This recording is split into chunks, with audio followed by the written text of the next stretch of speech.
The committee meets today to consider the nomination of Lieutenant General B. Chance Saltzman for promotion to general and to be the next Chief of Space Operations. General Saltzman, welcome. I thank you for your decades of service and willingness to serve in this very important position. I would like to welcome your wife, Jennifer, your son, John, and your daughter, Sarah. And while not present today, let me also acknowledge your parents, Randy and Belinda Saltzman, who are watching from home, I'm sure. And I know they're very proud of your nomination. Recognizing the increasing importance of the space domain and the growing threats to our critical space assets by China and Russia, Congress established the Space Force in the fiscal year 2020 National Defense Authorization Act. The first Chief of Space Operations, General Raymond, then the commander of the U.S. Air Force Space Command, was legislatively transferred in 2020 to be the chief, so you are the first to be nominated and have a hearing for this position. Given that the Space Force is only 2 years old, it is still becoming institutionalized within the Department of Defense, and there are many challenges in that process.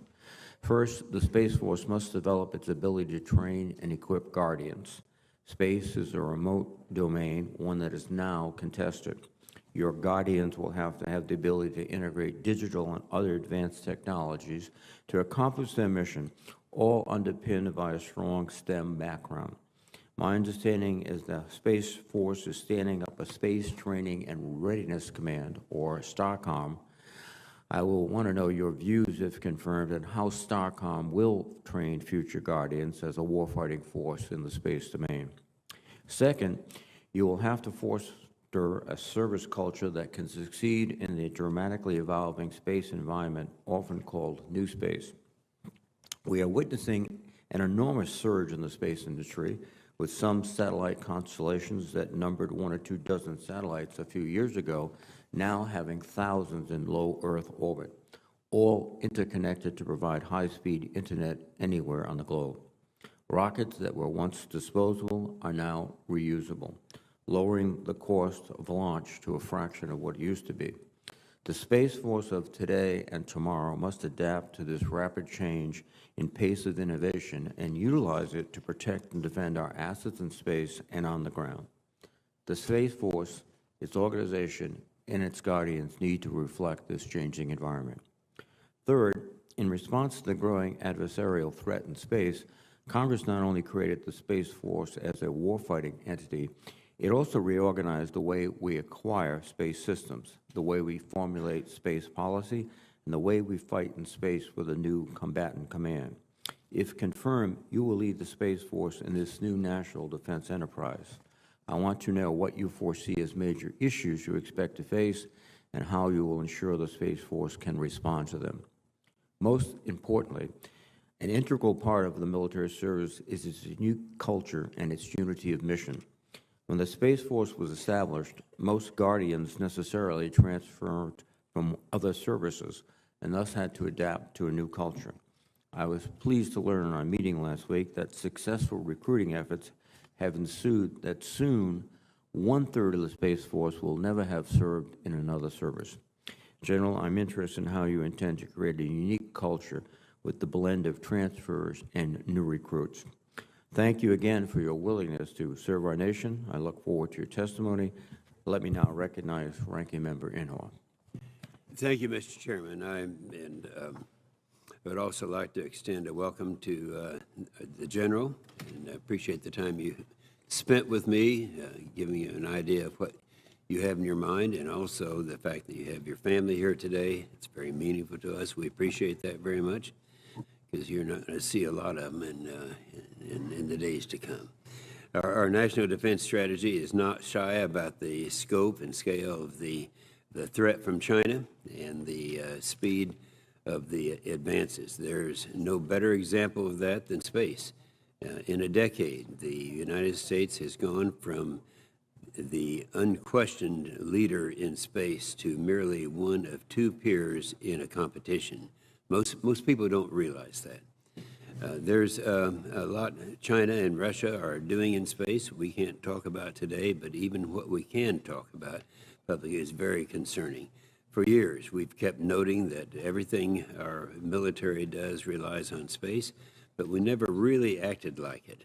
Worse yet, the space is no longer simply an enabler for other functions. So we have a different environment altogether today, and you're only the second one to take on this awesome responsibility. And we appreciate very much the effort that you're making and the background that you bring. Thank you, Mr. Chairman. Thank you, Senator Inhofe. And General Saltzman, you're recognized for your opening statement.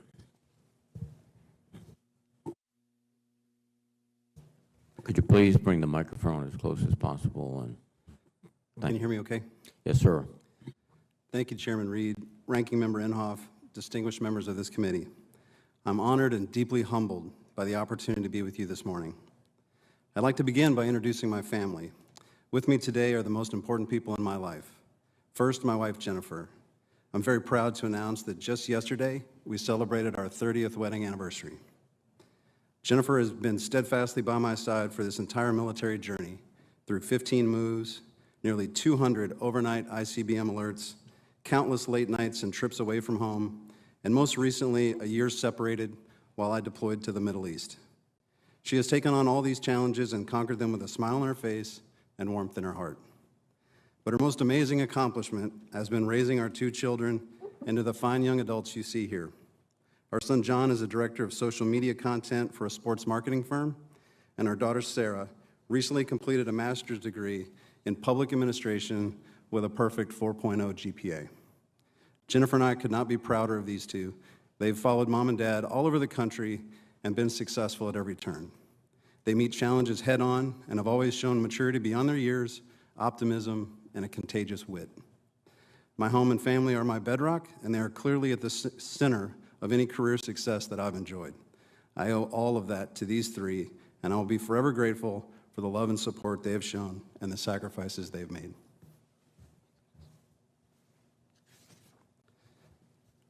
I would also like to take this opportunity to offer a special thanks to General Jay and Molly Raymond. The Saltzman and Raymond families go back many years, and we've benefited greatly from their mentorship and friendship.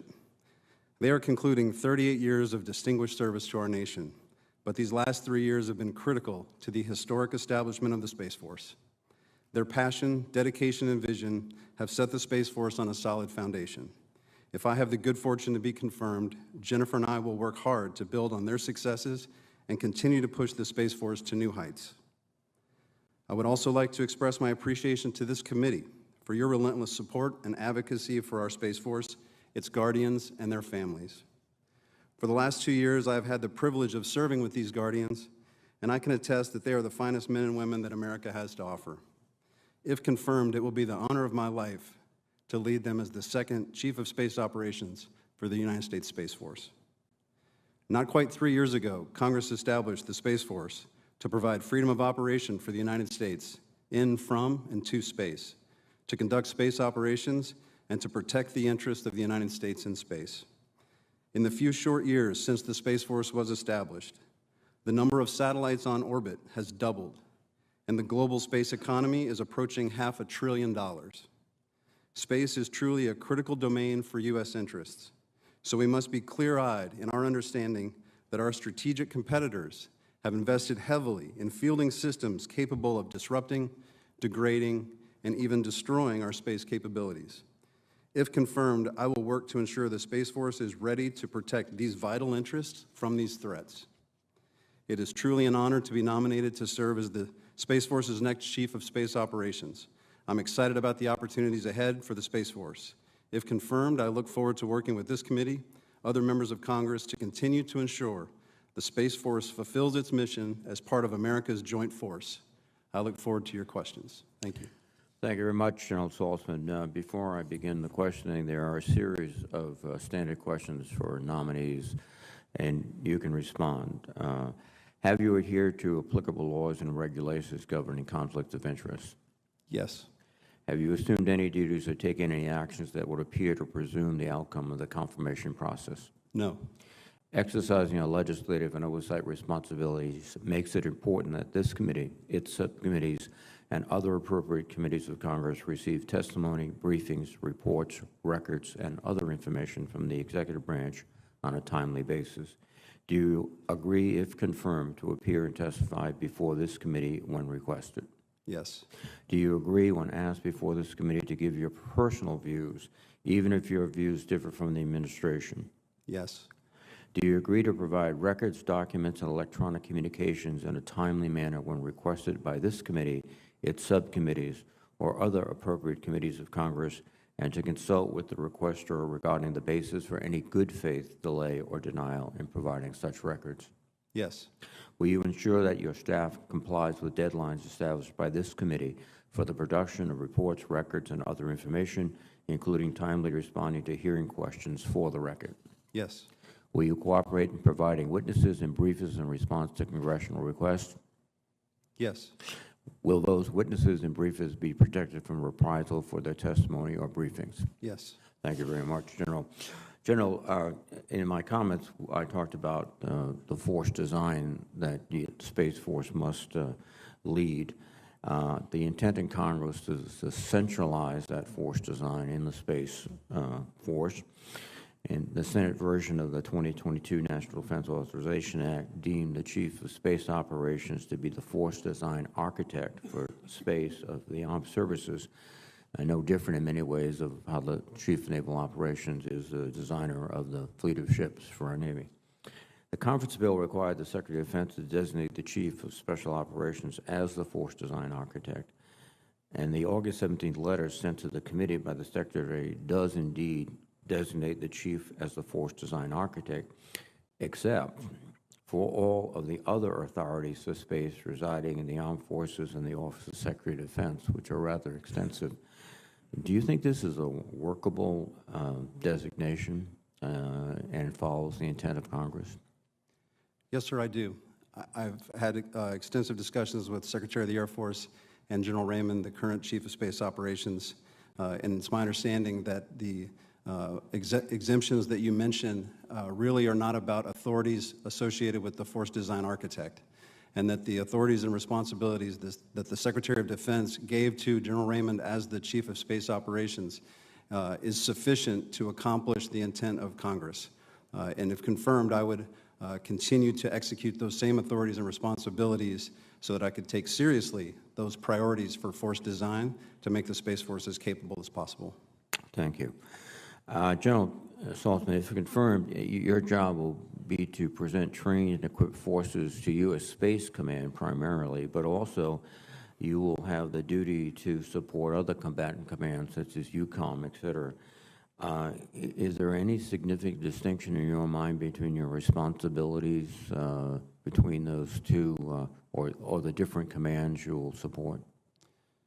No, Senator. The responsibilities of the Chief of Space Operations are to make sure there are ready forces that have the flexibility, the agility, the training and experience necessary to support all combatant commanders. Of note, of course, is that U.S. Space Command has primary responsibilities for that space area of responsibilities, as well as some key missions providing capabilities for the Joint Force. And so while over 90% of the Space Force capabilities are presented to U.S. Space Command, there are critical other capabilities, regional capabilities, that are also presented to the other combatant commands to fulfill their missions as well. Thank you. General Saltzman, the administration has sent a legislative proposal to create essentially full and part-time Space Force military personnel in lieu of a separate reserve and guard element as in other services. And this, I think, originates because the Space Force is relatively small, and the reserve and guard elements would be smaller still. Do you support this proposal? Senator, the most important aspect of this is that there are critical capabilities and expertise that currently reside in the Air Force Reserves as well as the Air National Guard. The primary responsibility, of course, is to make sure that we have complete access to that experience, that expertise, and those capabilities.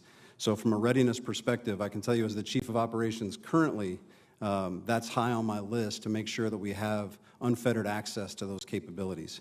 We're also looking at flexible and innovative ways to make sure that we have viable and flexible career paths for our guardians. It's important that we retain this talent for an extended period of time to get the most out of them.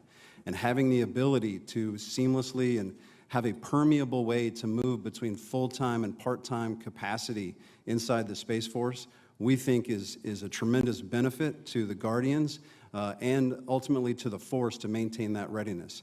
So if confirmed as CSO, I would certainly welcome the opportunity to continue to work with members of this committee and other stakeholders to make sure that we get the right organizational structure to take advantage of these capabilities. Thank you. Again, one of the great challenges you have facing you is creating a culture in the Space Force as a warfighting force, one that's highly technical, and one that innovates constantly. And we find sometimes culture is more determinative of outcomes than a lot of other factors. So that's something I think you'll be working on, and we hope to work together with you. Thank you very much. Now let me recognize the ranking member, Senator Inhofe. Okay, General Saltzman, let me get the two required questions out of the way so no one else will have to do it. The two are, what worries you the most, and what do you intend to do about it? And secondly, what will be the first challenge that you go after? Two questions. Yes, sir. Thank you. The most immediate threat, in my opinion, is the pace with which our strategic challengers, first and foremost the Chinese, are aggressively pursuing capabilities that can disrupt, degrade, and ultimately even destroy our satellite capabilities and disrupt our ground infrastructure. They have watched how we perform joint force operations. They know how critical the U.S. space capabilities are to the joint force. They've learned from that, and they recognize that it is an asymmetric advantage of theirs to go after our space capabilities and deny them to the joint force. And they've invested heavily and demonstrated capabilities that can deny us this. So it is one of my earliest priorities to make sure that we're on track to build and field effective capabilities and then train the Guardians to operate in a contested domain so that we can counter this activity by our strategic competitors. Good. Thank you, General Saltzman. Thank you, Mr. Chairman. Thank you very much, Senator Inhofe. Senator Shaheen, please. Thank you. Congratulations, General Saltzman, on your nomination. Now, I hope that for your 30th anniversary, you're doing something other than just bringing your wife to this hearing. You know, the pearls are the gift for the 30th anniversary, so I hope Jennifer's got that on her list. You're getting me in trouble, ma'am. I appreciate that. Seriously, I appreciated the opportunity to meet with you last week, and I especially appreciated the conversation that we had about the risk that's involved with our space capabilities. And I wonder if you could speak to how important it is to have the SBIR and STTR programs with our small businesses who are able to assume more of that risk, and what your assessment is if those programs are discontinued because we don't get them reauthorized this year. Thank you, Senator. The size of the Space Force, the criticality of the missions means we're going to have to innovate. We're going to have to do things differently in order to deliver the kinds of capabilities that the nation needs to protect its Space Force, to protect the space capabilities, and then protect the joint force from our adversaries. It's my opinion that when you're trying to innovate, when you're trying to be creative, the best way to do that is to open up the aperture of ideas. And I think small businesses have a tremendous role that they can play in helping provide some of those innovative, creative capabilities that we can then leverage to build a full spectrum response to what our adversaries are trying to do. And so I firmly believe we ought to lower the thresholds to make it easier for small businesses to offer their capabilities for us to take into. So I assume you would agree with me that if we don't get those programs reauthorized, it's going to be a real loss in terms of the innovation that our small businesses are providing to the space program and also to our military. if confirmed, I am certainly committed to any authorities, responsibilities that help pull the maximum number of innovators in to solve my problems as possible. Thank you. Can you also talk about the risk issue in terms of our procurement process? I think General Hyten talked about the bureaucratic hurdles that impede our ability to procure the capabilities we need. And as we're looking at our adversaries, particularly China, they don't have to deal with that. So what do you see in terms of policy changes that we should do that would help us address the procurement issues that we've got? Well, we have a very deliberate process to make sure that we're wisely using our taxpayer dollars. You bring up an excellent point that the urgency, the sense of urgency that our adversaries have imposed on us require us to move quickly to develop these capabilities. And so I'm certainly committed to making sure that we streamline our processes. Congress has helped with the establishment of a force design architect in the CSO, the Chief of Space Operations. I think streamlining the requirements, being clear exactly what we need, innovating to pull in as many ideas as possible to solve those problems will streamline our efforts and deliver operational capability faster. The cultural piece of this, sometimes we get focused on the fact that we need to purposely build capability to provide space capabilities for the nation. Out at Space Systems Command, they've adopted a mantra about exploiting what we have, buying what we can, and only building what we must. And I think having that open thought process for how best to bring capabilities to bear will actually streamline the process and make us do a better job. Thank you. I appreciate that. During our meeting, you also talked about, and you did, as you did in your opening statement, the importance of the people in our Space Force and that they will make a difference in our success or failure. One of the things that I understand Space Force may be rethinking is some of the requirements that disqualify 70% of young Americans from military service. Can you speak to what we ought to be thinking about, excuse me, as we're thinking about how do we get more of those Americans into service? We may be a small force, ma'am, but we require highly skilled technical experts to be brought in to do these important critical missions for the Space Force. We also have an advantage by being small that we can consider on a case-by-case basis, precisely the right people, the right kinds of people with the right skill sets, the right diversity of thought into the Space Force to optimize our capabilities. And so by being able to consider this on a case-by-case basis, I think we don't have to put blanket restrictions on types of people, on types of qualifications that bring you into the Space Force. So we have a tremendous opportunity, I think, because of the numbers that we need to bring in to be more individualistic. And if confirmed as CSO, I would want to expand that and actually broaden this out to as many people as possible. Well, thanks very much. I look forward to that, continuing that discussion. Thank you, Mr. Chairman. Thank you, Senator Shaheen. Senator Cotton, please. General Saltzman, welcome and congratulations on your nomination. I want to explore a little bit your thoughts on the relationship between the Space Force and the National Reconnaissance Office. You're well suited for that, not only in the Space Force, but having served at the NRO. I have heard it said by some that once any asset goes into space, it becomes strategic intelligence and therefore should fall underneath the NRO. Although that point of view would seem to conflict with the mission of Space Force. So could you explain how the Space Force should relate to the NRO, how that should look and function? Yes, sir. I learned to fly satellites in the NRO. I was an NRO ground station commander. So I speak from a personal basis, from an insider, if you will, that mission that the NRO does, the missions that the NRO does are critical to the United States. But there are differences in the missions that they support, the requirements that they support, and the customers that they support. And although there are differences, the collaboration between the two organizations is essential for both success. And as I mentioned earlier, Space Systems Command thinking through how do we exploit what we have, how do we buy what we can, and build only what we must, is that mantra that underpins some of the collaboration.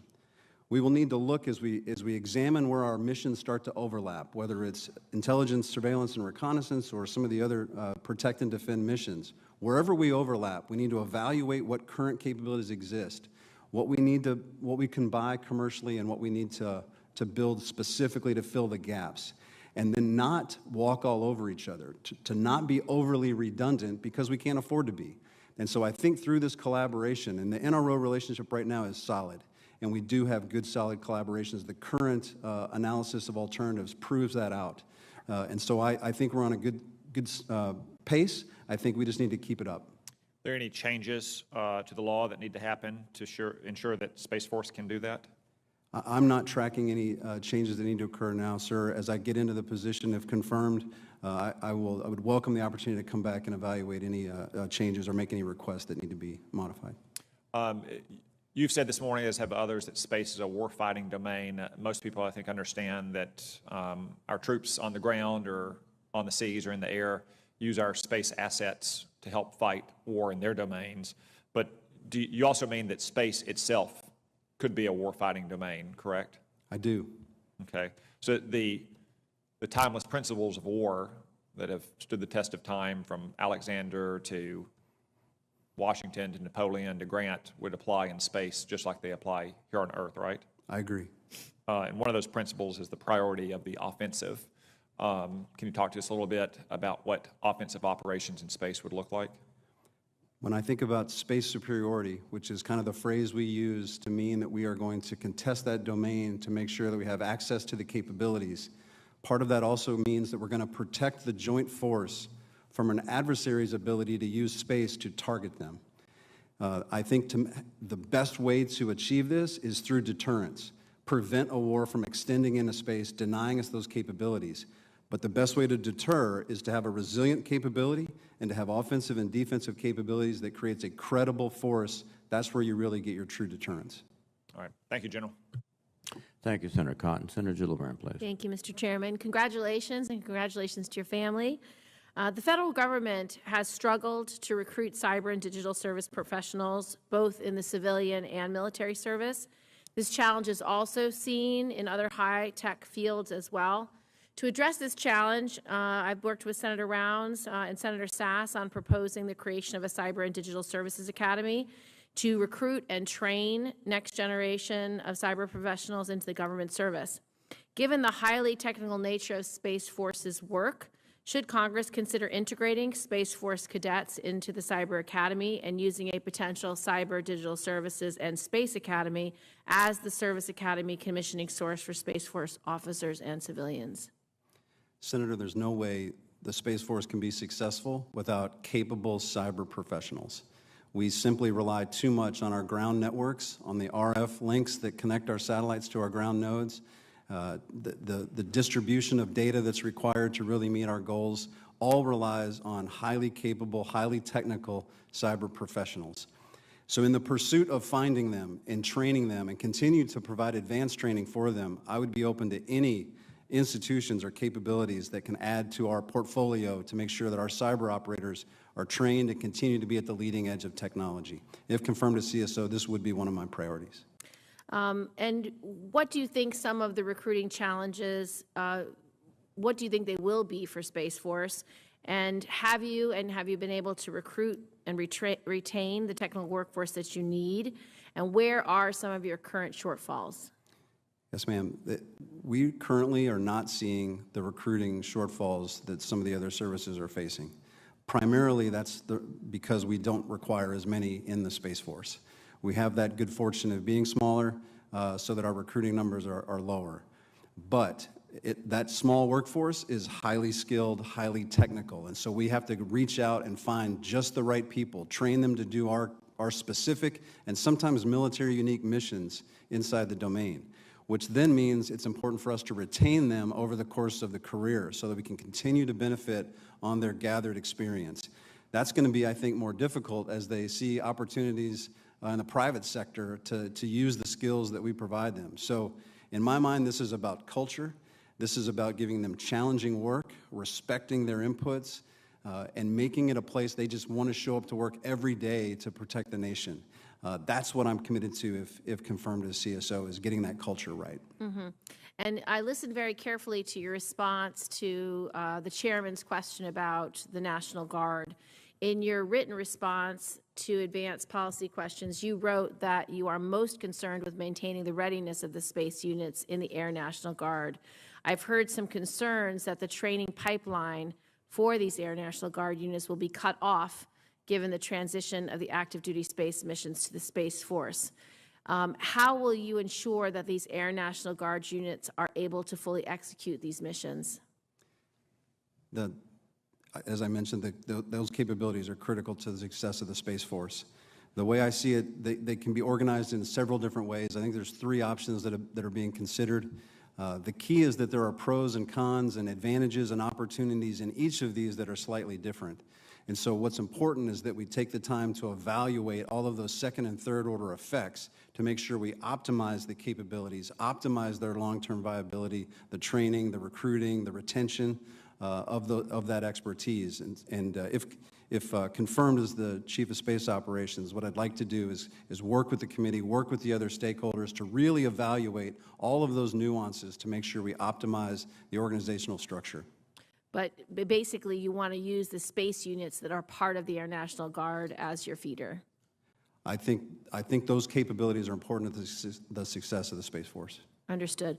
I saw that the Space Force's direct commissioning program began this spring with a Cyber Constructive Service Credit Board in order to acquire cyber professionals. Can you speak to what specific operational billets are needed that this initiative to commission cyber professionals can help fill, and how has the process gone so far? What we're recognizing is that to get the mid-grade officers, you know, the 15-year technicians, it takes 15 years to grow them if we start from scratch at the accessions point. If we're able to take advantage of the expertise they gain in the private sector and pull them over, we want to give them credit so they can lead our organizations and not start at the bottom of the organization. And so we're seeing a lot of positive interest in that, and the pilot program has gone successful so far. Thank you. Thank you for your testimony, and thank you for your service. I do hope you get to meet all the former heads of Space Force, including Steve Carell. Thank you very much, Senator Gillibrand. Senator Tuberville, please. Thank you, Mr. Chairman.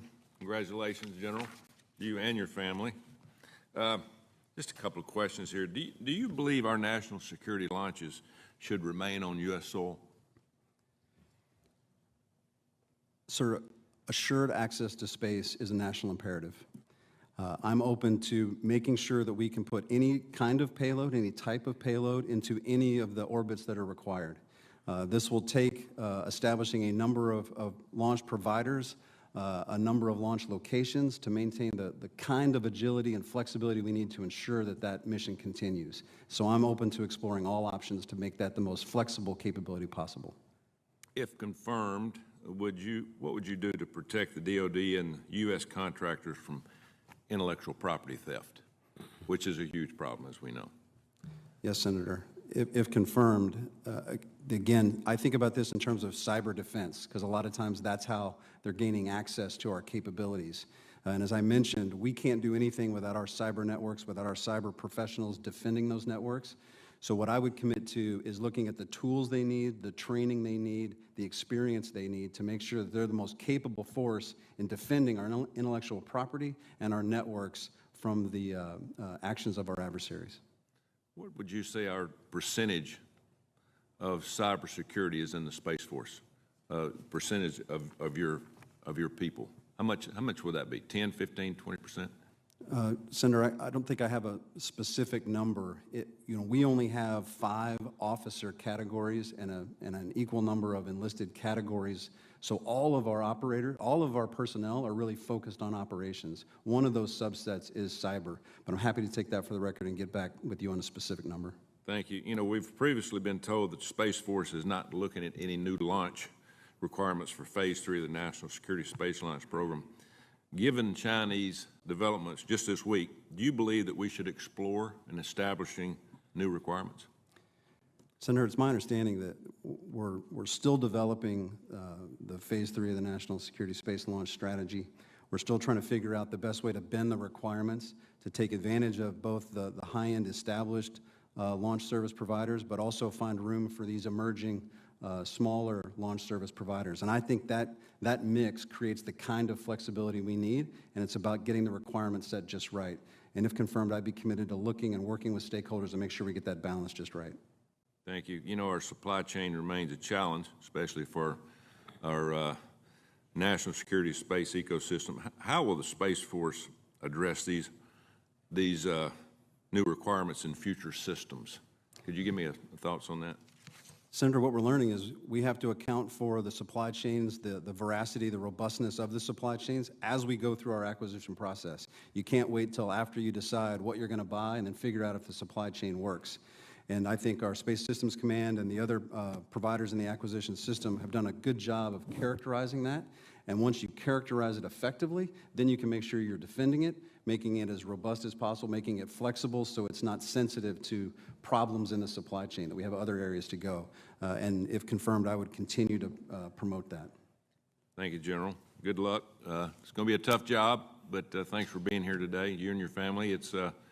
This is quite an honor. Obviously, the second head coach, basically, of Space Force. So thank you very much. And Mr. Chairman, this is National Peanut Day, so that's the reason I put all these peanuts in front of everybody from Alabama. So thank you, sir.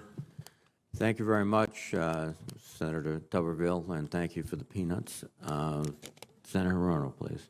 Thank you, Mr. Chairman, and thank you for the peanuts. We need to energy. So, General, welcome to you and your family. To ensure the fitness of nominees for appointment to senior positions within any of the departments, I ask the following two initial questions of all nominees in any of the committees that I sit on, so I will ask you these initial questions. Since you became a legal adult, have you ever made unwanted requests for sexual favors or committed any verbal or physical harassment or assault of a sexual nature? No. Have you ever faced discipline or entered into a settlement related to this kind of conduct? No. General, over the past several years, the Regional SATCOM Support Center Pacific has experienced a significant amount of mission growth as the armed forces have become more reliant on satellite communications. Unfortunately, Regional SATCOM Support Center Pacific has not seen corresponding manpower increases to handle this additional work. With Army satellite operations set to be consolidated under Space Force in the near future, will you consider increases to the Space Force's manpower levels to ensure every unit is able to keep pace with its mission requirements? Senator, I think one of the most important things that the Space Force has done since its inception is consolidating military SATCOM, military satellite communications, under a single service. It gives us a lot of authorities, responsibilities, and opportunities to do just what you're saying, and that's increase the readiness of those units so that they can provide these critical capabilities. And so we are redesigning currently how we assess and force present for readiness all of our units. First and foremost among those are these new units that are coming across from other services. And so the short answer is, if confirmed as the CSO, I would take the readiness of these units very seriously, and the manpower element of readiness is a key concern. That sounds like a yes. You've been asked a number of questions from both the chairman and Senator Gillibrand about the role of the National Guard in Space Force. And I recently met with members of the Hawaii Air National Guard to discuss their concerns about the potential transition of space missions away from the Air National Guard to the Space Force. And these men and women have committed to the space mission on Kauai and have dedicated their time and training to building their expertise in space electronic warfare. However, remaining assigned to the Air Force while carrying out Space Force missions has resulted in budget gaps and training delays. It is my understanding that the Space Force and Air Force are evaluating 3 potential actions to resolve this issue, including the establishment of a Space National Guard. I think that we in Congress is expecting or was expecting a report on how Space Force was going to be constituted due in March, and we don't have that report yet. So until the decision is made as to how the Space Force is going to be constituted, how will you ensure that such National Guard units, which, by the way, exist in a number of states, that would be, California, Colorado, Florida, Hawaii, Ohio, Guam, and Alaska. How would you ensure that such National Guard units are adequately resourced and have access to the requisite training required to carry out their space missions? Yes, Senator, I think you've characterized that just right. I know that this is also a concern for U.S. Space Command, and as one of the key force providers to U.S. Space Command, we were involved in those discussions where the Air Force and the Air Guard through the Air Reserve also provide those capabilities. And so, readiness, again, is my primary concern, having access to that expertise. And as a part of the Department of the Air Force, if confirmed as CSO, I would be in those deliberations to make sure that those forces are as ready as possible to meet the combatant commander's requirements. Oh, if confirmed, would you agree that the National Guard should be consulted in any decision or cost estimate related to a creation of a Space National Guard? But some of the concern is that creating a Space National Guard is too expensive, and really setting up an entire other way to constitute the Space Force could be much, much more expensive because you already have these units in a number of the states that I mentioned. So I'd like your commitment that you will be consulting with the National Guard and going forward. Senator, if confirmed as the Chief of Space Operations, I commit to collaborating with the National Guard on a host of issues, this being one. Thank you. Thank you, Mr. Chairman. Thank you very much, Senator Hirono. Senator Rounds, please. Thank you, Mr. Chairman. Good morning, General Saltzman, and thank you to you and your family for your years of service. Thank you. I most certainly appreciated the comments that you've made so far today, and I want to approach this from a little bit different angle, recognizing that we are in an unclassified environment. Can you provide your assessment on Russia and China's space capabilities as compared to ours? Yes, Senator. We are still the greatest spacefaring nation on the planet. The Space Force's capabilities, what we can provide to the Joint Force, are extremely capable, and I still put us at the head of the table. Unfortunately, our adversaries are investing heavily to close that gap and supersede us. I'm worried about the pace with which they are making those changes. China first amongst them, but Russia also committed to investing heavily in the kinds of capabilities that are going to disrupt, degrade, and even destroy our on-orbit capabilities. And so it's that pace of change and their commitment to disabling it that's most concerning to me, Senator. If you take a look at the existing capabilities, I'm really curious because we've all seen what's happened in Ukraine. And yet, if Russia has capabilities in space that are good and perhaps advancing, how do we account for their repeated failures to provide relevant and timely information to strike Ukrainian forces on the ground? I'm certainly not in a position to comment on the Russian operational failures. I will tell you that we have learned some lessons watching that operation. It may be a little early to say complete lessons learned, but there are observations that are important. For example, the use of commercial space capabilities to augment military and national decision-making capabilities has proven to be effective for the Ukrainians. The disaggregated, proliferated nature of some of the constellations that they're using has shown a level of resilience to degradation attempts that I think is noteworthy. And then finally, I think we see how important it is to defend our cyber networks, because those cyber networks create vulnerabilities, if attacked, to actual space capabilities. And so when I look across what we're seeing in that Ukrainian theater, I see some important lessons that we should take to heart in terms of building our Space Force design. General, the new Advanced Battle Management System, or ABMS, will be a critical piece of our command and control on the battlefield. And I understand the reasoning behind moving away from JSTARS. In fact, I support moving away from JSTARS due to the survivability issues in a contested environment. I'm concerned that a specific alternative that has gained support within and outside of the department might not provide the same level of situational awareness and targeting capabilities to our troops on the ground that the JSTARS radar is able to provide. Part of what we look at when we talk about the ABMS is the broad picture, but also specifically the need for an officer, a commanding officer on the ground to rely on good, specific, and very timely data in a close quarter battle situation. Do I have your commitment that have confirmed you will assure that the Joint Requirements Oversight Council validated requirements for this system are met so that our troops on the ground are provided the capabilities that they need to win on the battlefield? Senator, one of the important responsibilities that's given to the Chief of Space Operations is to be the DoD integrator for Joint Space Requirements. It's just that kind of concern which I think we take seriously by establishing that critical position. And so as we evaluate the requirements, we have to take all the perspectives into account. That ground commander that has to make the final decision is one of those key inputs. So you have my commitment, if confirmed as CSO, that I will account for all the requirement stakeholders when we make critical decisions about whether missions should be migrated into space or performed by other platforms and other domains.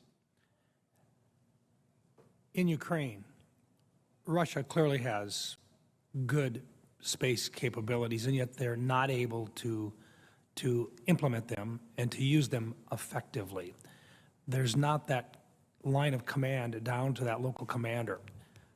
The last thing that we want to see when we move into the ABMS system is one which gives broad informational situational awareness, but is not capable of providing what we do today with regard to JSTARS to that commander on the ground.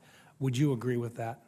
I agree that closing that last tactical mile to make sure the right decision maker has the right information at the time and place that's operationally relevant is important. Thank you. Thank you, Mr. Chairman. Thank you, Senator Round. Senator Kane, please. Thank you, Mr. Chair. General Saltzman, congratulations on your nomination. I want to ask you some questions about leveraging commercial space technology to ensure U.S. space dominance. In the run-up to the Russian invasion of Ukraine, our IC doubled its procurement of commercial satellite imagery to help prepare and provide intel to our Ukrainian allies. The IC was also able to leverage satellites operated by Virginia company Hawkeye 360 to detect jamming efforts that were being undertaken by the Russian military in the Donbass. This isn't the first time where commercial technologies have been leveraged in effective ways, but I think it's really hitting a warp speed. In your view, how important is leveraging innovative commercial technologies to preserve U.S. space dominance? It's critically important, Senator. The idea, the mantra that we're using to, exploit what we have, get the most out of the systems that we've already paid for, but then also to consider how commercial capabilities, a broad spectrum of commercial capabilities, can contribute directly to our mission set and perhaps do it more cheaply than us building our own systems is essential.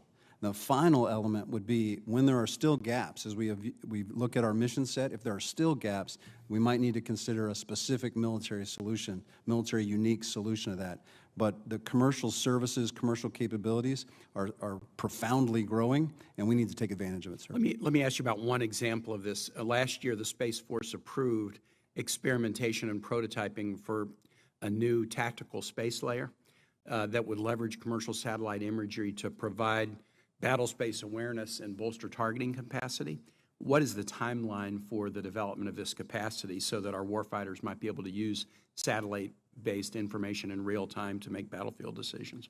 Senator, I don't have a specific timeline. If it's okay, I'll take that for the record and get the specific timeline back to you. But I can tell you it's an important capability that we consider very seriously. Excellent. Thank you. I will ask that for the record.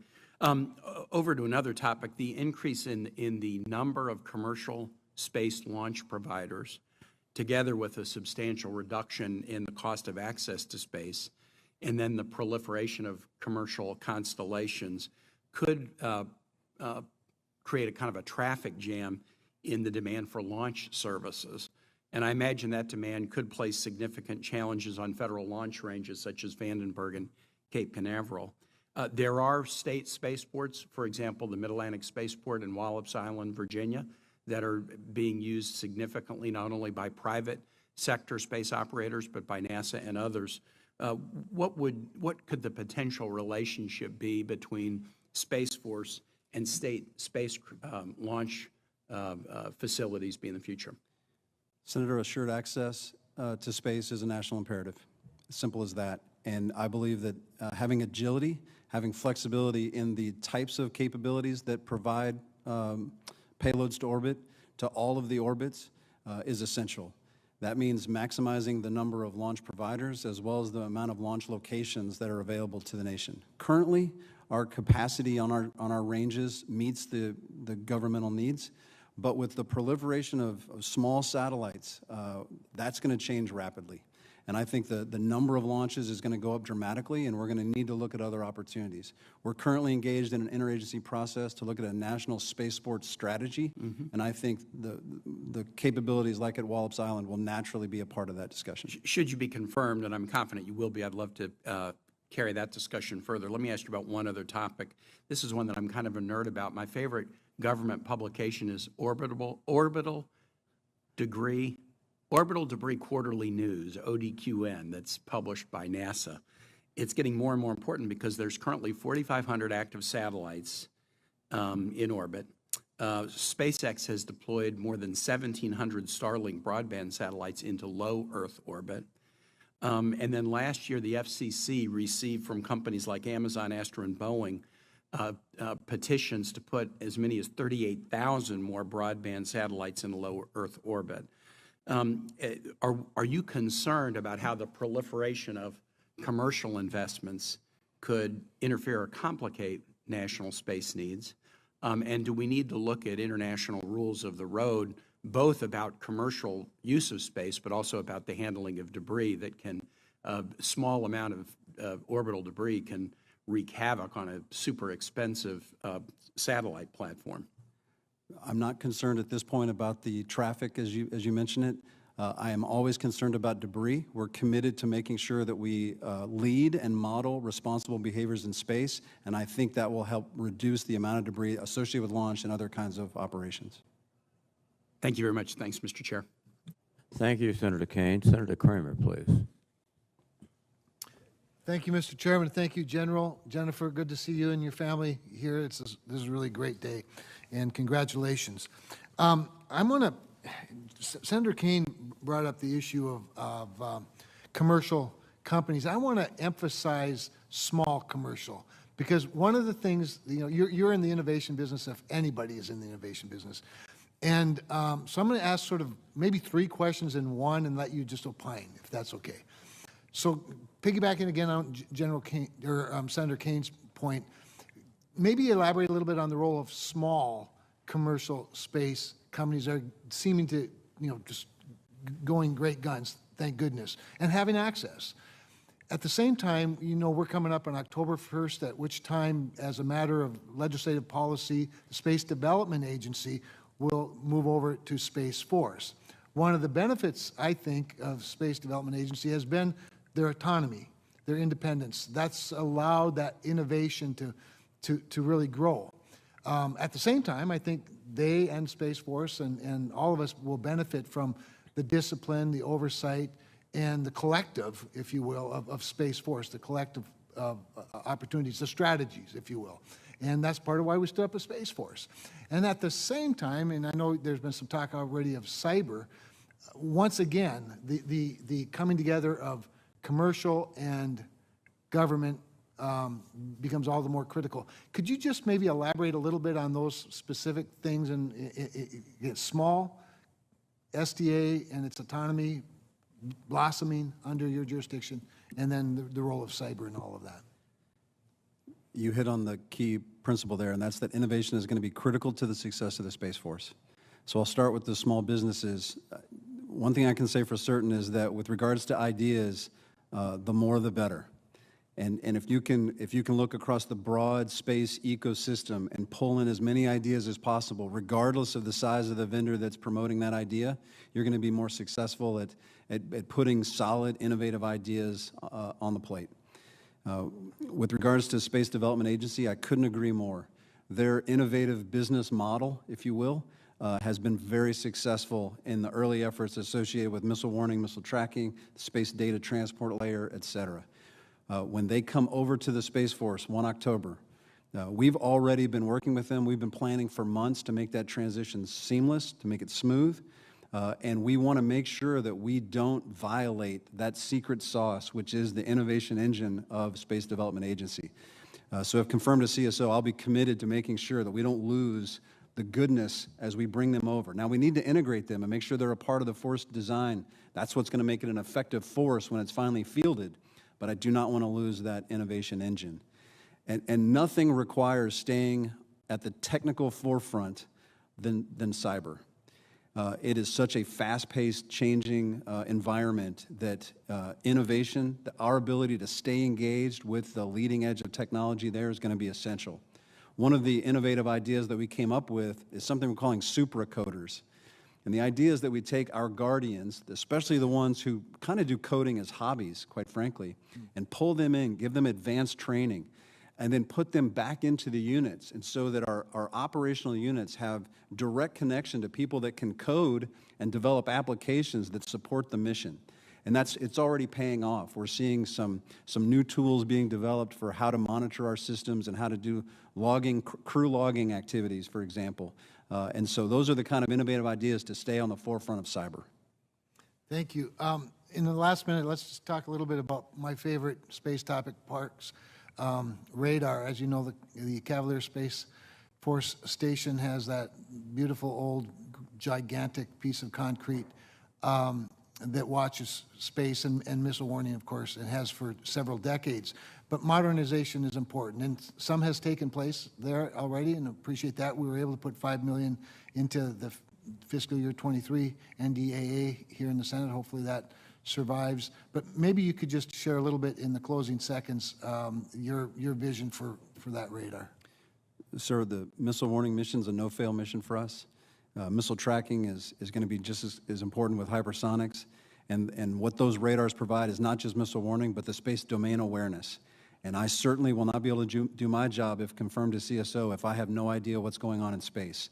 And so the more data that we can collect from the sensors on the planet, the better we're going to have for space domain awareness, and I think the better we're going to be able to do our mission. Thank you, General. Good luck. I look forward to supporting you. Thank you, Mr. Chairman. Thank you, Senator Kramer. Senator King, please. Thank you, Mr. Chairman. Are we on? General, I have to tell you at the outset, I've rarely been as impressed with a witness's preparation and grasp of the issues as you have demonstrated here this morning. You've really, I think, thought deeply about a lot of these issues, and I want to start with a more conceptual question. The conventional political position through the 80s and 90s and perhaps the early part of the century was we don't want to militarize space. My concern is that this administration may still be holding on to that concept to some extent, and that train has left the station, has it not? We have to react to the militarization of space that's already taken place by our potential adversaries. Senator, it's one of my primary objectives to make sure that a war does not extend into space. That's not a good day for the United States.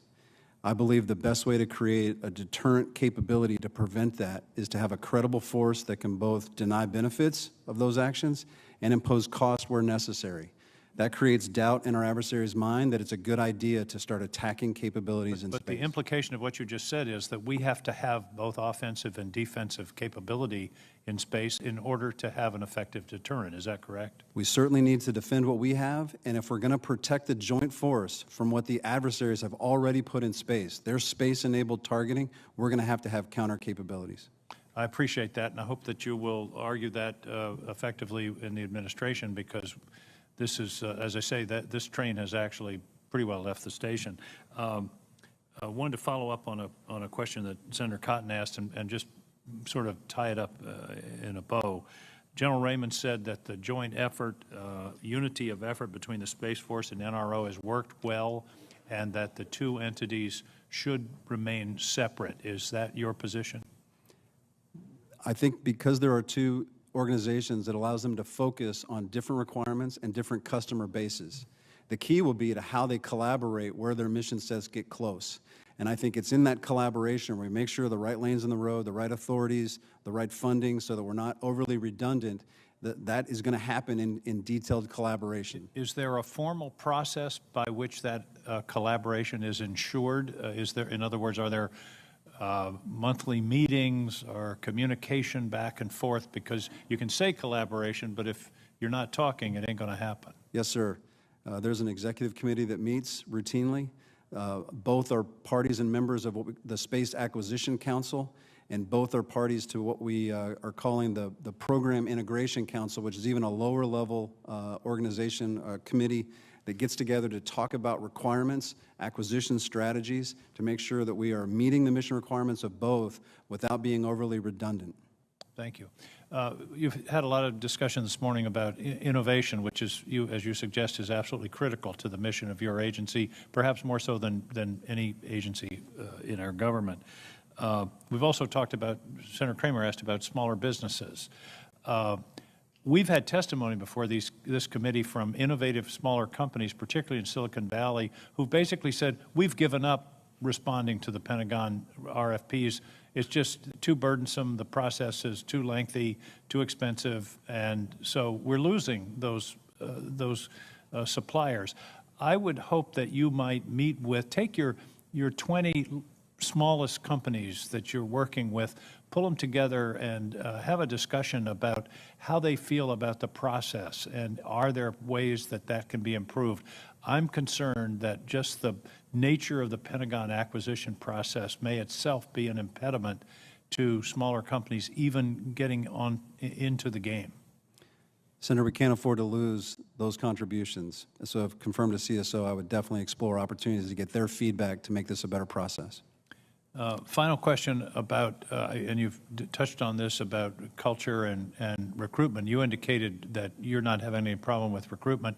I guess one measure of how you're doing is how many Air Force Academy graduates, when they leave, want to join the Space Force? More than we have slots for.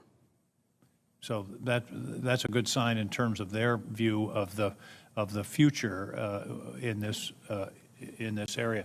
I said that was the final question, but I thought of another one. A lot of your space capability, our military is based upon, in many ways, space capability, GPS being the best example.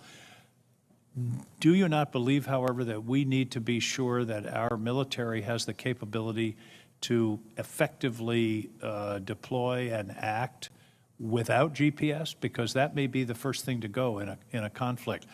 I've heard that they're teaching celestial navigation at Annapolis, but I want to be sure that that's the case because we could be blinded in the first day of a conflict, and we need to have backup. Sir, I'm a military planner at heart. Our job is to prepare for the worst-case scenario. So I agree with you. We always need to plan for contingencies for when things go wrong or when things are not available to us. Thank you. Thank you, Mr. Chairman. Thank you, Senator King. Senator Ernst, please. Yes, thank you, General Saltzman, and to your family as well for joining you here today. Congratulations on your nomination, and thank you for your service. Thank you. I'd like to go back to the deterrence discussion. So the bedrock of Biden's administration, their national defense strategy, is a so-called integrated deterrence. And how does this concept account for cross-domain deterrence? So holding terrestrial targets accountable and at risk to deter attack on U.S. space assets. The idea is integrated deterrence leverages a whole-of-government approach to imposing costs and denying benefits if an adversary were to think about taking actions detrimental to U.S. interests. So I think in that whole-of-government approach, then on the military side of things, you look at all of the domains. If there's a threat against a particular domain or a particular target set, that we could take asymmetric action in others to impose costs or deny benefits. And it's the collaboration of the joint force that brings power to that full set of capabilities. Very good. And would you support revealing some of our space capabilities for deterrence, demonstrating to our adversaries that we can respond effectively to their attacks? You bring up an important point about deterrence, and that's if you don't know the capabilities are there, it's hard to deter specifically an adversary if they don't know the capabilities there. The problem is if we think too much about revealing capabilities that are vulnerable, that we might be jeopardizing those capabilities. If confirmed as the CSO, I would welcome an opportunity in a classified environment to talk about some of those trade-offs. Well, I would appreciate that. And going along with that, the Biden administration had recently announced a unilateral moratorium on certain anti-satellite tests. Do you believe that this self-imposed restriction will inhibit or stop China and Russia then from conducting anti-satellite tests? I think it's a commitment to not conduct destructive ASAT missile tests, which is currently the most dangerous thing to U.S. space capabilities in the form of what the Chinese and the Russians are doing. So I don't know if it's going to dictate that they won't do it. I'm not hopeful of that. But I think it does show a commitment to, hey, there are better ways to test. There are more responsible ways. And I think by demonstrating and modeling that behavior, we don't give up much because we have other ways to test our capabilities, but we lead by saying we're not going to intentionally create debris in space. Okay, I can appreciate that. However, I don't want to continue to set the United States up by operating from a doctrine of appeasement. So I do think it's important that we can signal to our adversaries that we have the capabilities of destroying satellites. Maybe we don't conduct those, but again, maybe in a classified setting we can talk more about that. How can the United States go ahead and promote, or as you said, model the norms of conduct for space? How can we do that and then encourage other countries to do the same? And if they don't, then how do we impose penalties on those countries or states that are violating them? I think as we clearly define what it means to be responsible and professional in space activities, it will put into greater relief those activities which are not responsible. And I think by building a coalition of like-minded spacefaring nations around a set of responsible behaviors, again, it will create peer pressure, if you will, for the international community to deem certain activities professional and responsible and other activities to be irresponsible. And that would be the focus, I think, of those tenets.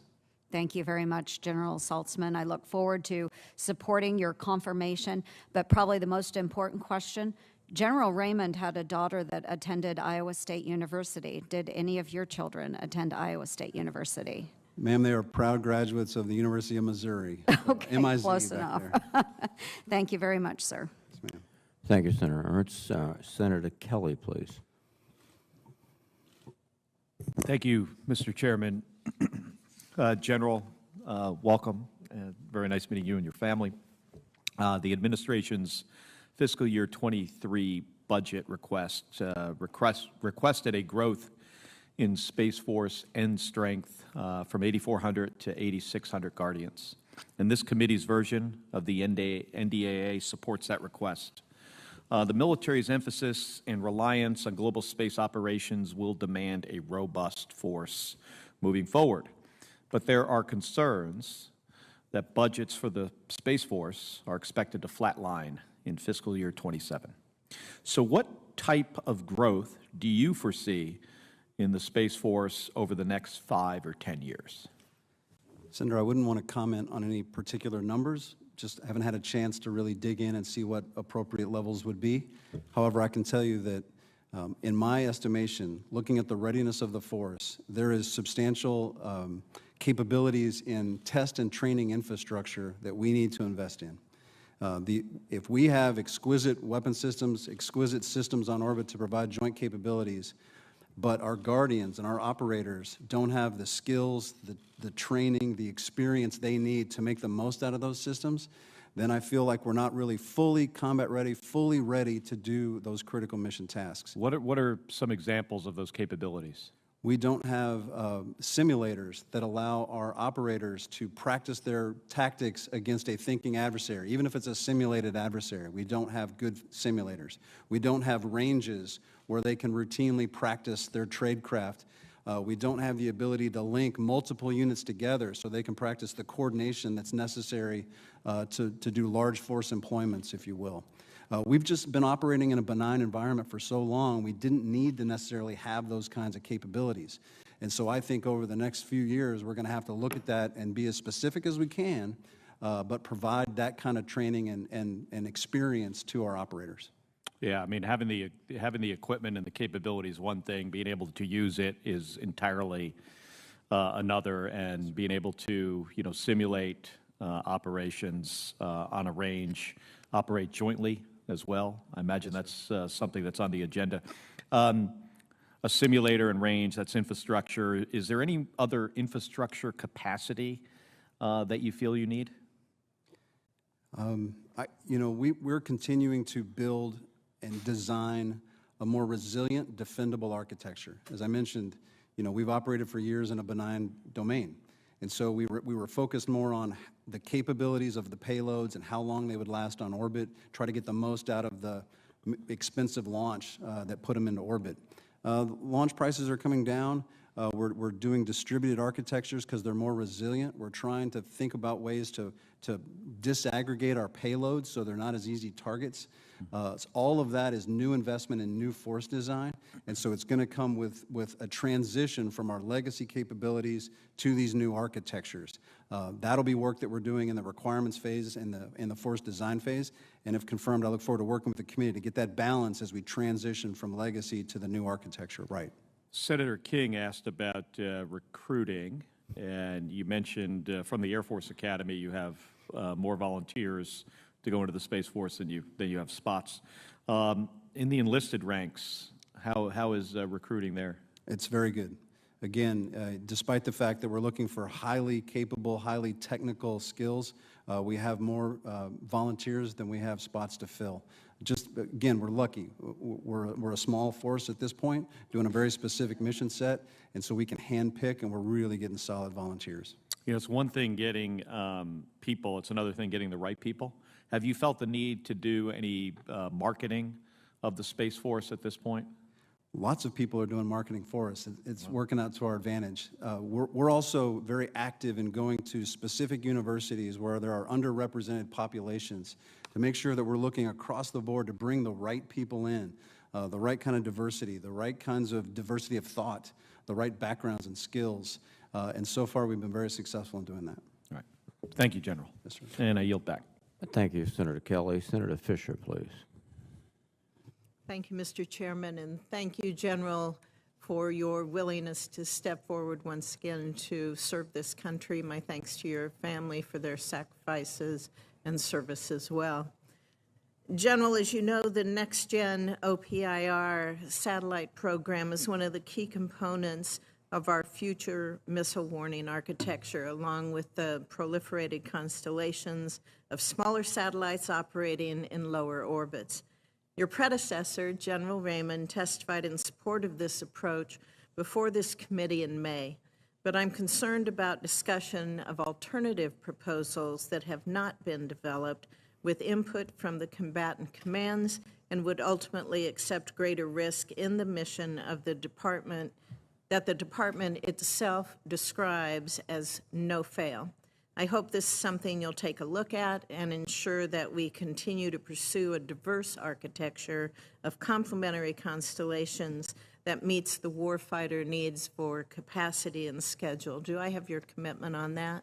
Yes, ma'am. As you mentioned, missile warning is no-fail mission, and bridging that transition for new capabilities, legacy capabilities, so we have no gaps in coverage is a high priority for me. Thank you. I know the Space Force is in the process of designing the requirements for Phase 3 of the National Security Space Launch Program. Do you see Phase 3 as being more of an evolution of Phase 2 or a revolution in terms of its structure and capabilities?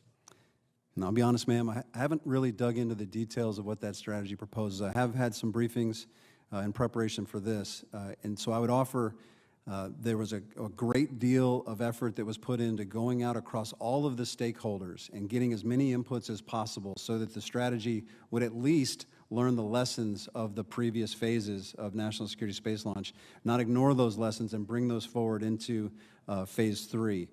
I think keeping a fair, open competition to make sure as many providers, both established launch providers as well as emerging launch providers, was also a key element of the strategy being devised. And I think that they're on the right path.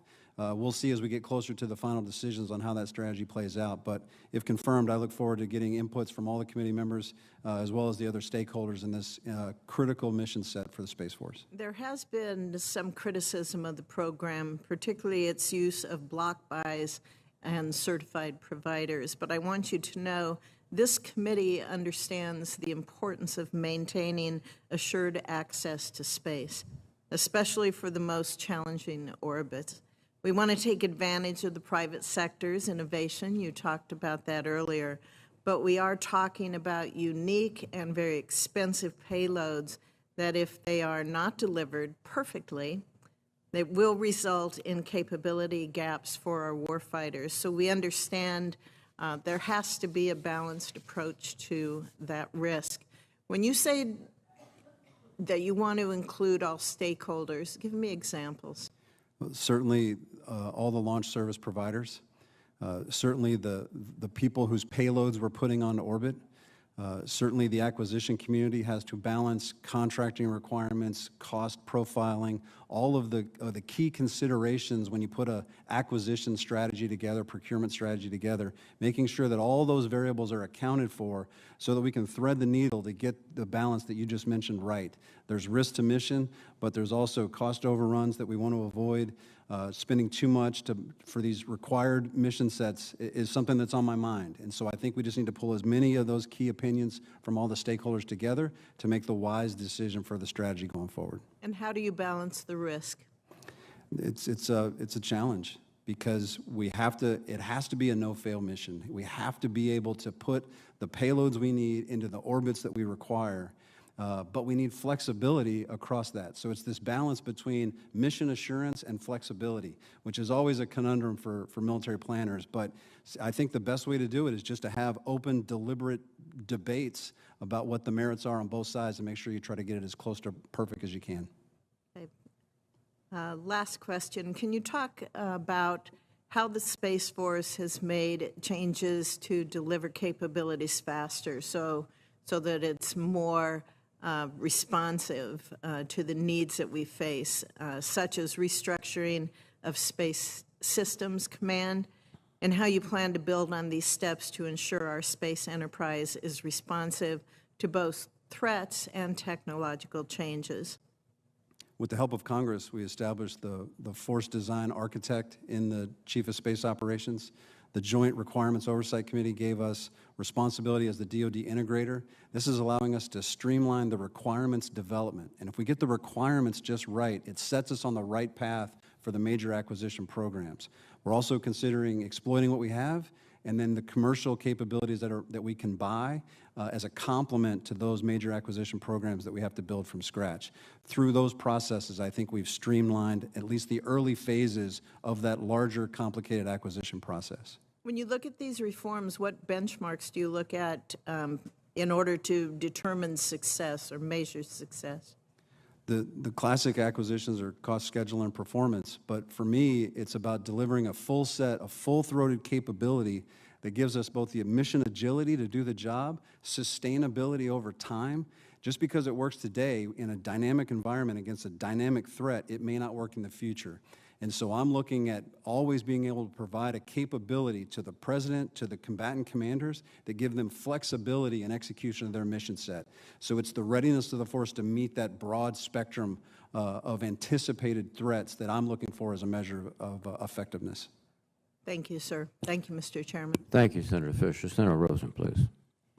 Thank you, Chairman Reed, and for holding this hearing. I also want to thank General Saltzman for testifying today, for your service and for your vast knowledge in this area. And I want to talk a little bit about our tech and cyber challenges in space, because our nation, of course, we know, facing increasingly sophisticated cybersecurity threats in space from disruptive technologies, including the threat of stealing data, jamming satellite signals, hijacking satellites, and disrupting internet services. So I have kind of a multi-part question. And so if confirmed, how are you going to work to keep our space-based assets like satellites safe from cyber attacks? Who are you going to what other agencies, interdepartmental or otherwise, do you need to coordinate to protect that all-of-government approach on cyber that we've been trying to work on? And how are you using emerging technologies in all of this? Thank you, Senator. That is an important topic. And watching what happened in Ukraine to cyber attacks that had space effects dismantled to some degree showed that there is a large concern for just what you're pointing out. that our cyber networks are an avenue to disrupt and degrade our space capabilities. So this is a critical issue for me as well. We've organized one of our units, a Delta 6, is actually dedicated to cyber operations and specifically cyber mission defense of Space Force systems. We also leverage the authorities that U.S. Cyber Command has to monitor and, if necessary, actively defend in protection of those capabilities. So those you mentioned, which ones are the stakeholders? Who are we collaborating with? U.S. Cyber Command is at the top of that list, certainly. But what we're doing is training our cyber operators on our mission-unique, what we call cyber terrain. They are living day to day inside our weapons and the networks that feed them and make them work, and they're monitoring for malicious actions, malicious behavior, and they're continually updating the defenses to make sure they're as secure as possible. And I'm comfortable that they're actively doing it. Now, what I want to give them are some of the tools to do the job better, and some of the training and education that they're going to need as this very dynamic field moves down the road. And so I want to keep them at the forefront of that technology to have the tools, the monitoring systems, and the ability to defend our critical cyber networks. Well, you must have read my mind, because that's my next question, because as a former computer programmer, I'm very excited to hear you talk about supercoders. That's very exciting to me, but it is so important that we think about our STEM outreach generally, and that, like you said, Space Force provides an opportunity to ensure our guardians, including the Space Force unit stationed in my state at Nellis Air Force Base, they're fully equipped to address evolving threats in space. And I really hope this new branch of the military can also play a role in promoting what I think are exciting STEM career fields and helping bridge the technological gaps facing the military and industry, because it's a collaboration. And it's why I'm glad in 2020 the Promotes Act, bipartisan legislation I introduced, it authorized DoD to provide STEM education and training to junior ROTC students, and it was signed into law as part of the NDAA. So we hope that gives you a good pipeline. But considering how important it is, and you spoke a little bit about this, how are you going to do things like the STEM to Space initiative and other STEM outreach programs to try to be sure that you're really reaching out there and letting young folks or anyone really know what an exciting career field this is? Yes, ma'am, and thank you for the support. Agree that attracting the right kind of professionals with the right kind of acumen on this STEM field of play, if you will, is critical to our success. And so certainly we do outreach. We start in grade schools. We send people out into grade schools and high schools to talk about the importance of space. General Raymond's always famous for dragging our astronauts that are Space Force guardians along with them to talk about how exciting the space domain is. And I think there's a lot of excitement, a lot of buzz that creates. We've established a university partner program whereby we have 14 universities, maybe 15 now, it's expanding, where we go out and try to leverage that diverse, highly technical skill set that people are seeking in those universities and try to attract them into the force. We're establishing partnerships for research to stay at the leading edge of cyber through that same partnership program with the universities, and I think we're seeing the benefits of that on a day-to-day basis. I agree it's a critical mission. If confirmed as CSO, I'll continue to support that. Thank you. I yield back. Thank you, Senator Rosen. Senator Scott, if you're ready, you're next in order. Thank you. Well, first, thanks for being here. I think this is working. And congratulations on your nomination. Thanks for your service. And thanks for everybody that works with you. Since the Space Force is relatively new and the department is still working out its operations, can you describe the role you've been nominated for in terms of how the Space Force enhances the U.S. ability to deter and, if necessary, defeat our enemies, especially Communist China and Russia, but also any aggressive state that seeks to use Space Force against us, or to use space against us? Yes, sir. Thank you for that question. It's an important foundational piece for the reason there's a Space Force, and I take that very seriously. Every American benefits from the capabilities that are inherent in space, in U.S. space capabilities.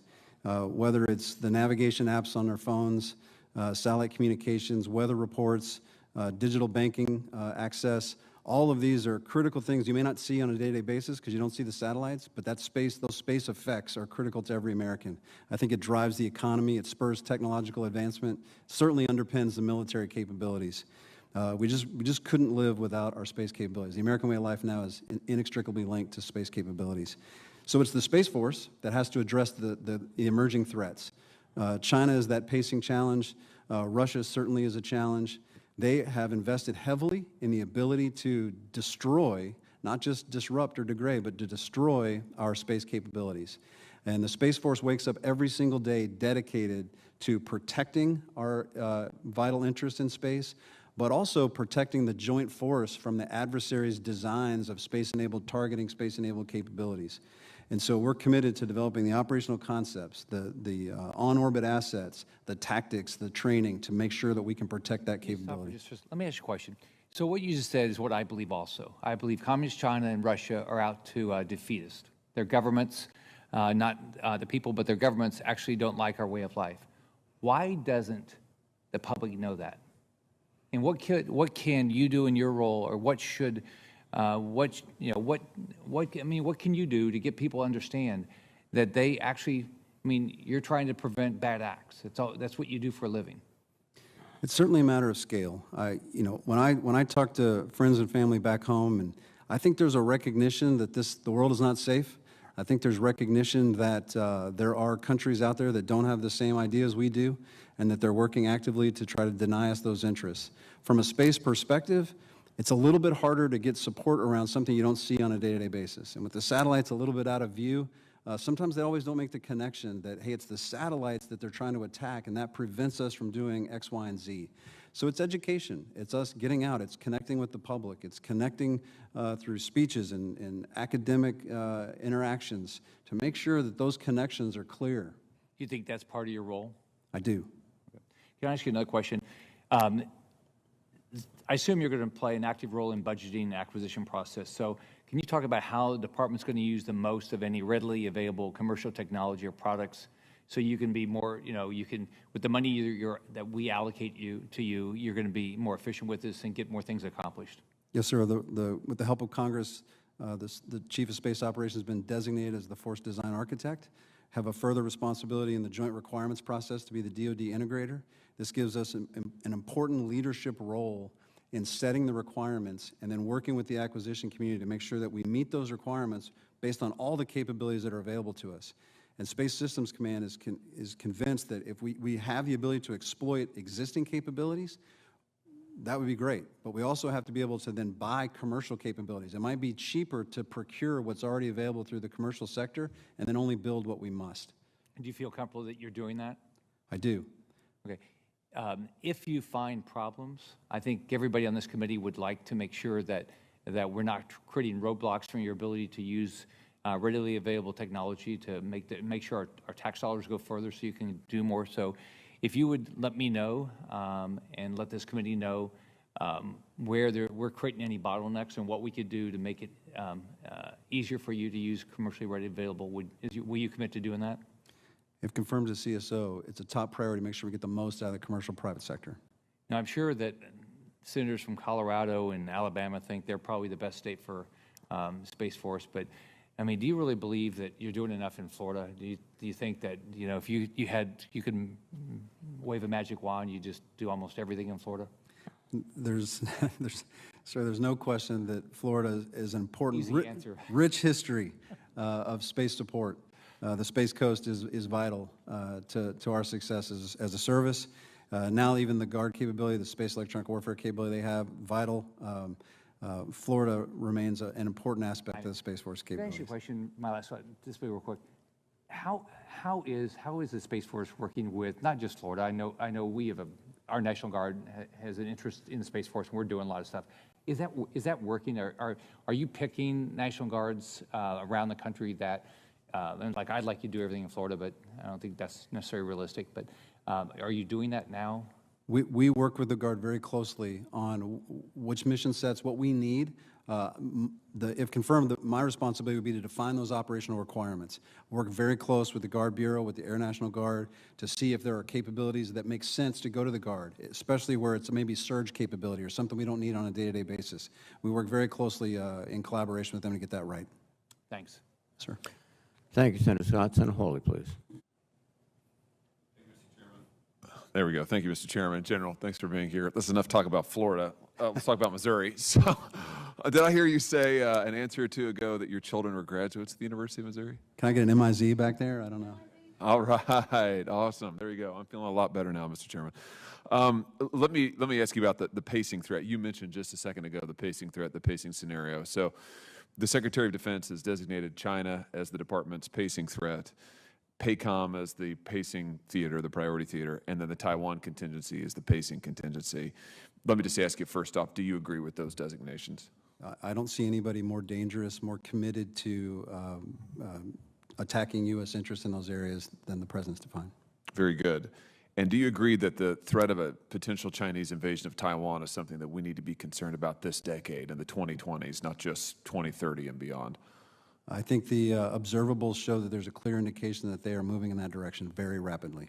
So let me ask you this then. Would you commit to making it your top priority to ensure that the Space Force is ready to help deter China from aggression in PACOM generally, and then specifically with regard to the pacing scenario in Taiwan? Would Space Force be ready? Would you help them get ready to make sure we're able to deter a Chinese invasion of Taiwan? If confirmed as the Chief of Space Operations, there will be no higher priority than maintain the readiness of our force to meet all of those contingencies, the Chinese threat first amongst them. Very good. Thank you for that. Let me ask you a bit more specifically. What kind of space capabilities do you think would need to be prioritized in order to deter a potential Chinese invasion of Taiwan? I mean, walk us through your thinking there. I look at this, sir, from a two-pronged approach. We have to be able to protect the capabilities that are enabling our joint force today, whether it's navigation and timing, whether it's satellite communications, the missile warning architectures that provide indications of warning of attack. The structure of our joint force is built presuming we have access to those space capabilities. We must preserve them. That requires a shift to a more resilient, defendable architecture to provide that level of mission resiliency that we need. But it's also important to realize that the joint force is under a threat umbrella by space-enabled capabilities of our adversaries. And they will not be able to meet their military objectives if we allow the Chinese in particular to use the space-enabled targeting capabilities that they have at their disposal. So in order to be deterrent, to prevent this from going into a war that extends into space, we will have to be resilient, and we will have to have the offense and defensive capability necessary to create a credible deterrent force. You mentioned resiliency several times now, so let me just ask you, do you think that we are currently resilient enough in space, and in particular, resilient enough to absorb losses from China or Russia in a conflict with either? I think the best way to state that is the current attacks that we are seeing are not sufficient to take out our capabilities. We are resilient on today.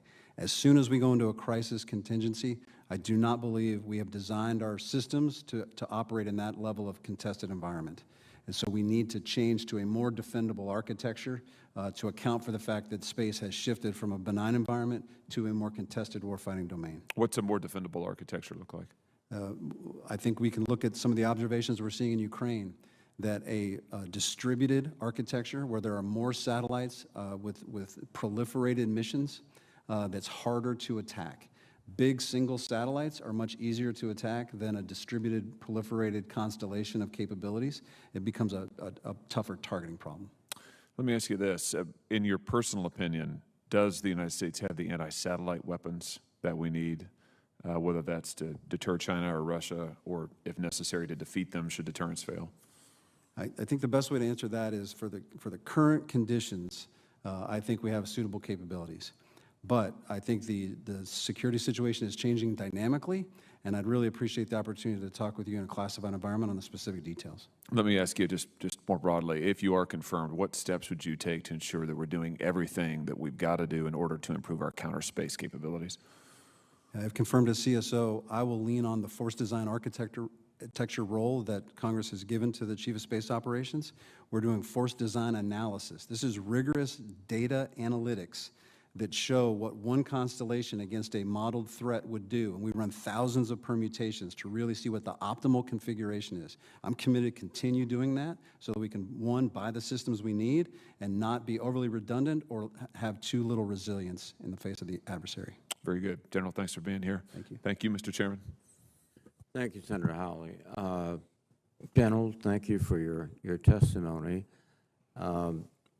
Senator Sullivan, I've been told, is trying to get here, but and that will give me an opportunity to ask one more question, and if he's not here by the end of my question, then I will call the hearing to a close. But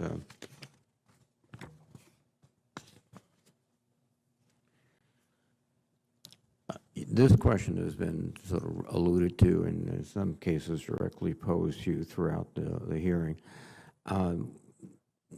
What are the critical hardware and software gaps you see on the ground to effectively, or in the air to effectively inhibit your mission? Yes, sir. That analysis is ongoing, but there's some initial thoughts in terms of how do we build an architecture on the ground that's resilient to attacks from Russia, from China, from other malicious cyber actors. And we haven't had the need to build quite the level of resiliency or redundancy on the ground in the past as we see necessary today. And so when I look at the software, the monitoring of those networks, I think there are still some gaps that we need to fill. When I think about space domain awareness and the number of sensors worldwide that we're going to need in order to effectively evaluate and determine what's on orbit and where it is and what it's doing, and then the tools, the software tools on the ground to take all that data in and turn that data into information and decision quality information, those are some near-term issues that I think we're going to have to address from a software and a hardware standpoint. Well, thank you very much, General. Thank you for your service. Thank you for your very compelling testimony today. We look forward to your confirmation in the next, as soon as possible. And thank your family again for the support they've given and the service they've also given. With that, and an indication that Senator Sullivan will not be joining us, I will adjourn the hearing. Thank you. Thank you, sir.